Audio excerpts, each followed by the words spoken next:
Hi, I'm Scott Sulak, and I am a retirement strategist, and I'm an instructor for the Retirement 101 webinar. In this educational video, we'll be talking about navigating Social Security. Filing for Social Security can be challenging. There are dozens of ways to file, and lots of mistakes can be made which have far-reaching effects. A recent study revealed that only 4% of retirees claim Social Security in the most financially optimal time.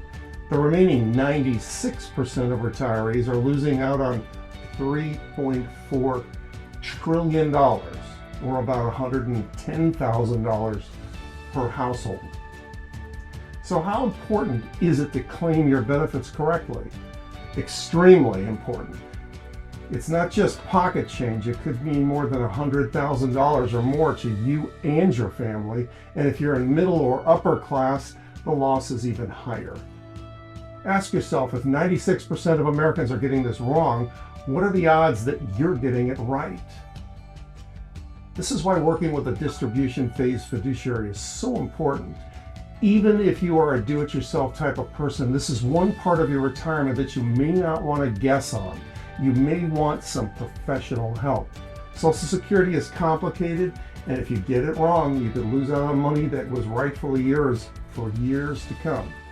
I had a couple in my office a few years ago arguing about when the husband should take Social Security, and he wanted to take it at 70 because he was going to get $600 more than the age of 67. His wife wanted him to take it earlier at 67 so they could travel and do things before they got too old. We calculated how much he would get at 67 versus 70, and it became obvious when we figured out the break even was 15 years, meaning he would not break even until the age of 85 if he took his Social Security at the age of 70. This is what you need to do to make the decision. Apply logic and mathematics to the issue. Too many people guess. They listen to a neighbor, a coworker, or a random blog. It's like playing Social Security whack-a-mole, hoping you pop the right number. Spoiler alert, hope is not a strategy. When it comes to claiming Social Security, there are a few steps you want to take. You don't want to skip them. First, go to socialsecurity.gov and create a My Social Security account. If you haven't already done so, you can Google mysocialsecurity.gov. You then need to verify your identity, which means a series of questions they ask you to help them identify who you are. I know it's a little nerve-wracking, but you want them to be suspicious of people who might be trying to hack somebody's account. Always be sure the URL on the website ends in .gov. Once your account is set up, the most important thing you need to do is confirm your earnings history. You'll see a year-by-year breakdown on your reported earnings. It's crucial to make sure that every year is accurate as best you can. If your earnings are underreported or missing for any given year, it can reduce your benefit amount, sometimes significantly. Double check those numbers. Fixing a mistake now can mean thousands of dollars more in benefits later. Social Security uses your top 35 years to calculate your benefits. They adjust each of those years for inflation. So even older, lower earning years can matter more than you think. For example, you may have only made $17,000 back in 1985, which seems like no big deal, but adjusted for inflation over time, it could be worth around $85,000 today, possibly one of your top 35 years. If that year is missing, your benefit gets calculated without it, which can lower your average earnings and shrink your monthly check. That's why confirming your earnings on socialsecurity.gov is crucial. They do make mistakes from time to time. A real example was a woman who came into our office. 2019 was listed as 0, but she had income for 2018 and 2020. We helped her get it corrected, and it projected a benefit increase. The moral of the story is check your earnings history carefully, and if something's missing, fix it before you claim your benefits. You may not know every single year, but if you see a 0 at a time when you knew you were working, that's where you should question it. One of the most common questions we get is, can I still work and collect Social Security? And the answer is yes, but it depends on your age. If you file under your full retirement age, under the age of 67, which is called FRA, which is full retirement age, and you start collecting Social Security, there are some income limits that you'll have to deal with. In 2024, if you earn more than $22,320 while collecting Social Security before FRA, before your full retirement age, the government will deduct $1 for every 2 that you earn above that limit. Example, you earn $22,322, that's $2 over the limit. They'll deduct $1 from your check.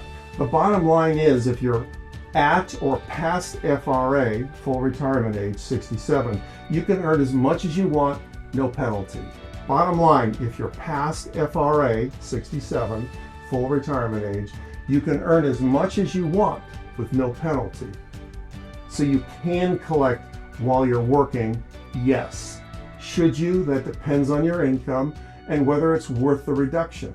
If you work straight through to the age of 70 and you haven't yet filed and you plan to keep working, there's no penalty as long as you don't file. The penalty comes in if you filed before FRA, before full retirement age, and if you took a paycheck. A quality advisor can help you run those calculations for you so you can decide whether or not to take your Social Security now or wait. But don't guess, plan it out.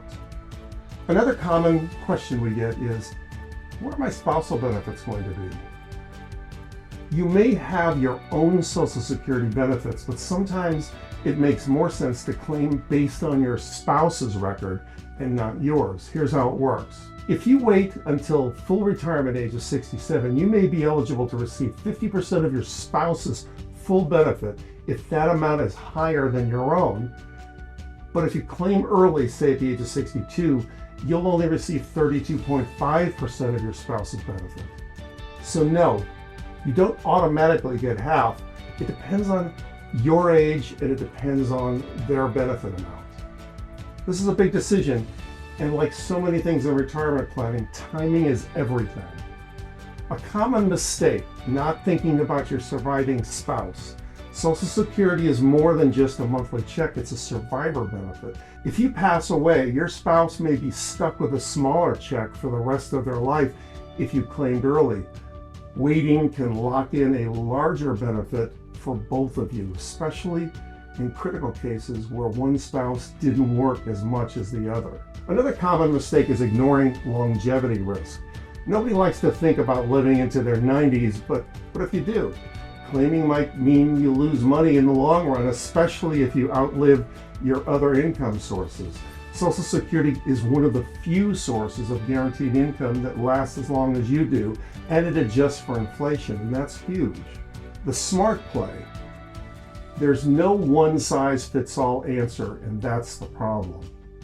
The right claiming strategy is different for everybody. It depends on your age, your health, marital status, and other retirement income, tax situations, and long-term goals. At Retirement 101, we teach how to model the multiple claiming scenarios as part of your personal retirement income plan, so you can feel confident, not confused. If you have not already signed up for one of our free Retirement 101 webinars, click the link below for a seat in our next class.